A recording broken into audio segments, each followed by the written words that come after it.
હું ગમે અહીંયા બહાર જાઉં એટલે મારા ફ્રેન્ડ બધા મને ઓળખી જાય ને. કાલ ગઈ હતી હું પોરબંદર ચોપાટી, તો ભાઈ ઘણા બધા મને ફ્રેન્ડ ભેગા થયા હતા, બધા યારે મેં વાતે કરી હતી.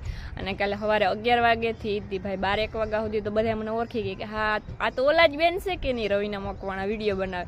તો ભાઈ હા મેં બધા યારે વાતચીત કરી. પણ પછી 1 વાગ્યા પછી તો ભાઈ મને કોઈ ઓળખતું નહોતું. એમાં થયું હું ખબર છે, કારણ કે ભાઈ અહીંયા ટ્રાફિક એટલી બધી હતી, હાલવાની જગ્યા નહોતી. અને એક કોરા હિમાંશુ હતું, એક કોરા ભાઈ ઠેલો હતો, બધું સામાન ને બધું લઈને ગયા હતા. અને અડધું ઘણું ભાઈ અહીંયાથી દીકુના લુગડા ને એવું બધું લીધું હતું. તો પછી ભાઈ હું થાકી ગઈ હતી ભાઈ, એટલે 2-3 કલાક સુધી છોકરાને એમાં ટ્રાફિકમાં લઈને જવું ને આવવું, તો થાકી ગયા હોય ને ભાઈ. એટલે મેં પછી હિમાંશુને તેડી લીધી કડમાં, અને બધા મારા સામું જ કે આ ઈ બેન છે કે બીજા, કારણ કે હાલજી વાત હતા ને વેહજી વાત હતા, સામેવાળા બધા કન્ફ્યુઝ થઈ ગયા ઈ છે કે બીજા કોઈ છે. તો ભાઈ મારે બધાની તઈ ઈ જ કેવું પડ્યું કે હા ભાઈ હું જ છું. બધા એમ કે ઈ છે કે બીજું કોઈ, ભાઈ હું જ છું ભાઈ, બધાને હાલત હેરખી જ હોય ભાઈ, એવું છે બધાને.